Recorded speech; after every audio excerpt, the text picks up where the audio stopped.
नमस्ते दोस्तों, कैसे हैं आप सब। उम्मीद करती हूँ सब खुश होंगे, स्वस्थ होंगे और मस्त होंगे। आज की जानकारी जो है वो आपको बहुत ज़्यादा फायदा देने वाली है। क्या है कि दीपक हम कब जलाएं। दीपक सभी जलाते हैं, शाम को सुबह सभी जलाते हैं, लेकिन अगर हम सही टाइम पे दीपक जलाएं तो हमारे घर में लक्ष्मी जी का निवास होता है। ये मैं कह नहीं रही हूँ, आप प्रैक्टिकल करके देख सकते हैं। जो चाहते हैं कि हमारे घर में लक्ष्मी आए तो उन्हें किस टाइम पे दीपक जलाना चाहिए, ये जानना बहुत ज़्यादा ज़रूरी है। क्योंकि आजकल क्या है, ऐसे सोचते हैं कि 7 बज गया, अंधेरा हो गया, तब आप दीपक जला लें, या दोनों टाइम है तब आप दीपक जला लें। दीपक जलाने का जो सही तरीका होना चाहिए वो जानना बहुत ज़रूरी है अगर आप जलाते हैं तो। कई घरों में ऐसे हैं कि दीपक नहीं जलाते हैं तो उन्हें इतना नहीं ज्ञान है, लेकिन ज़्यादातर जो है दीपक जलाते हैं। दीपक किस चीज़ का होना चाहिए? सबसे पहले तो देखिए, देसी घी का होना चाहिए, क्योंकि घी का दीपक ही शुभ माना गया है। अगर आप कहते कि हम घी नहीं जलाना चाहते या शुद्ध नहीं आता है तो आप तिल का तेल का दीपक जला सकते हैं। तिल का तेल जो है वो घी से भी अच्छा होता है, वो भगवान को चढ़ते हैं तिल। सरसों तेल का नहीं, तिल का तेल का। ये 2 में से आप एक दीपक जला सकते हैं। दीपक कैसा हो, पीतल का हो, चांदी का हो, जैसा भी मर्जी हो चलेगा। कुछ भी नहीं है, मिट्टी का ले लीजिए। अगर मिट्टी का भी नहीं है तो आप आटे का दीपक ले सकते हैं। मतलब दीपक आपको जलाना है। आप दीपक जलाते टाइम पे घी ले लें और घी से आप गोल बत्ती लें, जो खड़ी बत्ती होती है वो आप बत्ती लें। लेटी हुई बत्ती, लंबी बत्ती घर में नहीं जलती है, सिर्फ दीपावली को ही जलती है। बाकी दिन जो सारे रोज हम दीपक जलाते हैं वो खड़ी बत्ती यानी कि फूल वाली बत्ती वो जलाते हैं। अब इस बत्ती को कब जलाएं? अगर आपको कलावा वाली बत्ती जलाते हैं तो भी आप खड़ी बत्ती के रूप में जलाएं, लेटी हुई बत्ती के रूप में नहीं जलाते हैं। ठीक है, ये हम जब घर की पूजा करते हैं तो इस बात का ध्यान रखते हैं। अब जब सूर्य की ललिमा दिखाई देती हो, यानी कि जब शाम भी ना हो, रात भी ना हो और दिन भी ना हो, ऐसा टाइम होता है जब सूर्य की ललिमा होती है, उस टाइम पे दोनों टाइम यानी कि प्रदोष काल शुरू हो जाता है, उस टाइम पे आपको दीपक जलाना है। ध्यान रखिए, जब आप ये ललिमा जब सूरज डूबता हुआ है, ललिमा के टाइम पे आप दीपक जलाते हैं, और उसके बाद उसमें घी इतना होना चाहिए कि वो सूर्यास्त के बाद तक वो घी चलता रहे। आप करके देख लीजिए, 21 दिन, 31 दिन, 41 दिन, इतने दिन करके देख लीजिए, आपको खुद ब खुद पता चल जाएगा। दीपक जलाने की भी सही विधि पता होनी चाहिए। जब हम इस टाइम पे दीपक जलाते हैं, प्रभु का नाम लेते हैं, तो साक्षात हमारे घर में लक्ष्मी का वास होता है। आप सभी को पता है लक्ष्मी के बिना कोई जिंदगी नहीं है।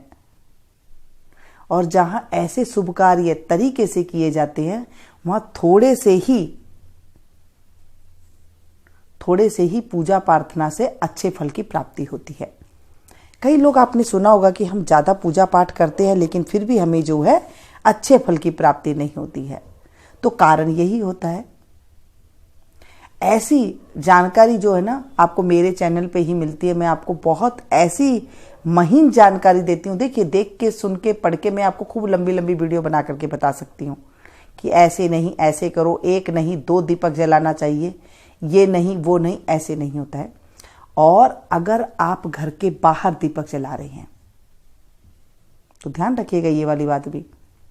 अगर मेरी वीडियो पसंद आ रही है और आपको मेरी बातें पसंद आ रही तो प्लीज एक लाइक जरूर दीजिए और इसे ज्यादा से ज्यादा अपनों के साथ शेयर कीजिएगा, ताकि मुझे आपका सपोर्ट मिल सके आगे बढ़ने में, आप लोग मुझे सपोर्ट कर सके।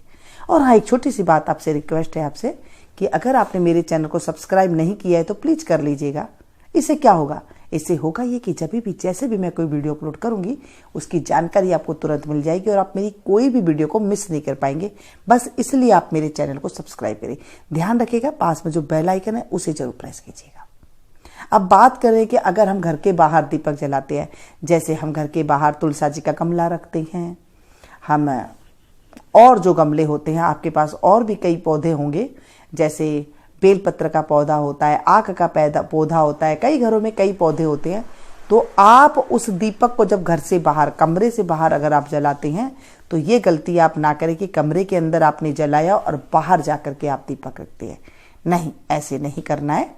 आपको सीधा ही बाहर दीपक रखना है। अगर आप तुलसा जी के आगे आप दीपक जला रहे हैं तो वहां पर भी आपको जो है दीपक रख के फिर ही बत्ती से माचिस से जलाना चाहिए। ये है तो छोटी छोटी बातें, देखिए देखने में लगे छोटी और लाभ दे भरपूर, ऐसी मेरी बातें होती है। मैं ज़्यादा आपके सामने लंबी चौड़ी वीडियो या फिर ज़्यादा तामझाम वाली बातें नहीं करती हूँ। सीधी सीधी दो वाली बातें होती है, जो खास जानकारी होती है, जो खास हमारे शास्त्रों में लिखी हुई होती है, जो हमारे ऋषि मुनि, हमारे गुरुजन हमें जो बताते हैं, मैं आपके साथ वही बातें शेयर करती हूँ जो हम अपने घरों में निभाते हैं, जो हम सभी के बड़े बुजुर्ग निभाया करते थे। आज हम सब भूल चुके हैं, आधुनिक हो चुके हैं, और इस आधुनिकता का जो बोलबाला हमारे सर पर इतना चढ़ गया है कि हम ये चीज़ भूले भूले हमारे बच्चों को भी हमने ये जो हमारी पुरानी धरोहर है हम इसे भूल चुके हैं। तो प्लीज़ इन चीज़ों को अपना करके आप देखिएगा, आपको खुद ब खुद लाभ होने लग जाएगा। और आप मुझे कमेंट्स करके ज़रूर बताइएगा आपको कितना फ़ायदा हुआ, और किस चीज़ के ऊपर वीडियो आपको जाननी है ये भी ज़रूर आप बताया करें।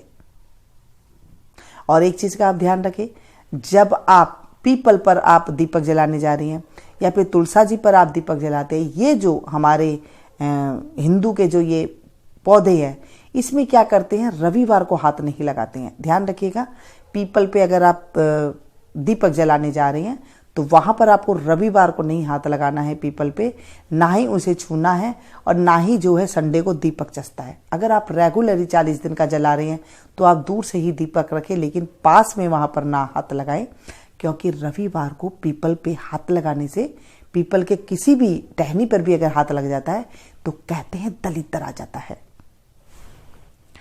आप ये छोटी छोटी बातों का ध्यान रखेंगे तो आपको पता चलेगा कि हम कहाँ दीपक में भी गलती कर रहे हैं। जब आप पीपल के नीचे दीपक जलाते हैं तो वहां पर सरसों तेल का दीपक जलता है,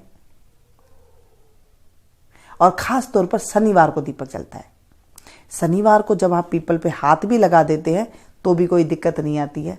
आप आम दिन हाथ लगा सकते हैं, लेकिन आप संडे के दिन बिल्कुल उसे टच ना करें। अब जो आधुनिक है, जो पढ़े लिखे हैं, वो कहेंगे क्यों ऐसे, क्या होता है। आप करके देख लीजिए, आपको हाथों हाथ पता चल जाएगा। 1 हफ्ते 2 हफ्ते आप लगा करके देखिए, और आप ना लगा करके देखिए तो भी आपको साक्षात परिणाम मिलेगा। ये थी छोटी छोटी बातें। अगर मेरी वीडियो आप लोग को पसंद आती है तो प्लीज़ इसे लाइक ज़रूर दे करके जाइएगा, और मैं किस चीज़ में वीडियो बनाऊं ये भी आप ज़रूर मुझे बताया करें। मिलती हूँ फिर से ऐसी एक नई जानकारी के साथ नई वीडियो में। तब तक आप लोग देखते रहिए और एंजॉय कीजिए। Thank you.